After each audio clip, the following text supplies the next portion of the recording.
Most older people I know are not afraid of death. They're afraid you'll make it weird. There are 7 things older people actually think about death that will completely rearrange how you see it. And I promise you, number 5 is going to make you sit very still in a way you did not expect from a video like this. Let's get into it. Number 1. Death stopped being a monster and became a neighbor. At some point, and nobody can tell you exactly when it happens, death stops being this distant, terrifying thing and becomes something you are simply aware of. Like a neighbor you've never met, but see the car in the driveway every morning. My friend B described it to me like this. She said, "Gloria, I used to cross the street when I thought about it. Now I just nod." She's 74. She's had 2 cancers, buried a husband, buried a sister. And she is one of the most present, alive people I know. Because she stopped spending energy running from something that was always going to be right there. Younger people think awareness of death means depression. Older people know it usually means the opposite. Number 2. The paperwork bothers them more than the dying. This one surprises people every single time I say it, but I have heard it too many times to pretend otherwise. When older people talk about death in private, really talk about it, the conversation almost always ends up on logistics. Who has the documents? Whether the family knows where the insurance is. Whether the kids are going to fight over the house. One woman told me she wasn't scared of dying. She was scared of dying before she could sort out her filing cabinet. She had a whole system and nobody else knew how it worked. That, she said, was her actual nightmare. There is something almost funny about it. All of human existence, the love, the memories, the decades of a life, and the thing that keeps you up at night is whether your daughter will be able to find the deed to the house. But it's also deeply, quietly loving. Because what they're really saying is, I want to make this easy for the people I'm leaving behind. Number 3. They think about it as a reunion more than an ending. I did not expect this one when I started listening closely. But older people, especially those who have already lost many people they love, often describe death with something closer to anticipation than dread. Not in a dark way. In a genuinely warm, almost tender way. A man I knew named Herbert, 81 years old, lost his wife Edna after 53 years of marriage. He told me, about a year before he passed, that he didn't understand why everyone treated dying like the worst thing. He said, "I've been waiting to see that woman for 3 years. What's so terrible about that? I'm not telling you what to believe about what comes after. That's your business. I'm just telling you what I heard sitting in that kitchen, with the afternoon light coming in sideways." He meant every word. Number 4. The thing they grieve is not their own death. It's the future they won't see. This one is the quiet one. The one that doesn't get said loud. It's not the dying that sits heaviest. It's the missing.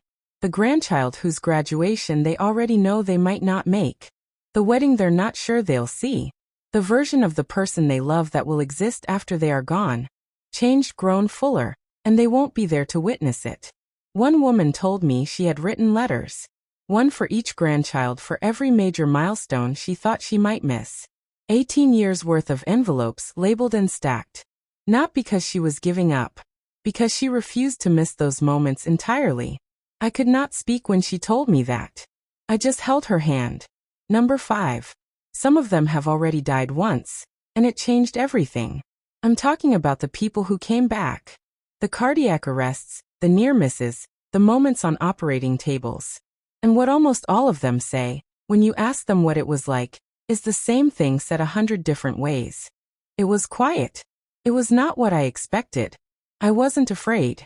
A woman named Lorraine told me she flatlined for 47 seconds during surgery. She said the most surprising thing was the lack of panic. She said it felt like putting down something very heavy that she had been carrying for a very long time. She came back. She lived another 8 years. But she spent those 8 years completely differently. Lighter, she said. Less fuss. More presence. These are not dramatic people making things up. These are ordinary people who had an extraordinary moment and came out the other side with information the rest of us are still guessing about. Before I get to the last 2, I need to stop and talk to someone specific. You. The one watching this who is 28 or 34 or 41. And has been telling yourself this video isn't really for you. You clicked because the title was interesting, And now you're watching but keeping one foot out the door because none of this applies to you yet. I need you to hear something. The older people I know who are most at peace with death are not the ones who thought about it at the end. They're the ones who let themselves think about it early, who used it as a mirror, who asked what it meant about how they were spending their one life. They didn't become morbid. They became more alive. You don't have to be old to do that. You just have to be willing to sit still for one uncomfortable minute and ask yourself the real question. I think you already know what it is. Number 6. They have strong, specific opinions about what they want, and nobody asks. This one frustrates me more than a little. Older people have usually thought in great detail about how they want to go, where, under what circumstances, whether they want people in the room or not, the music if there is any, the flowers if there are flowers, what they want said, what they do not want said, and most of them have never been asked. By anyone. Ever. One woman told me she'd been practicing what she would say to her children about it for 2 years. 2 years. And every time she came close, she watched the panic move across their faces, and she swallowed it back down to protect them. She spent 2 years protecting her adult children from a conversation that might have been one of the most important they ever had. If you have an older person in your life, I want you to hear that. They might have been waiting longer than you know. Right here, drop a comment. Tell me what you actually think about when you think about death, if you let yourself. Or tell me what you're most afraid to think about. I read these, and I think this might be the most important comment section we've ever had. Number 7. The ones who have made peace with it all say the same thing. And this is the one I have saved for last because it's the one I carry with me. Every older person I know who has genuinely reached something like peace about dying, and there are more of them than you'd think, they all say a version of the same thing. It's not about being ready to go. It's about feeling like they were actually here. Not successful. Not productive. Not loved correctly or celebrated enough. Just present. In their own life. Actually in it. That's the whole thing. That's what they figured out. I've thought about my own death more than I'll usually say out loud. Not with fear. With something more like curiosity, and if I'm being completely honest, with the occasional very dark joke that I find funnier than anyone else does.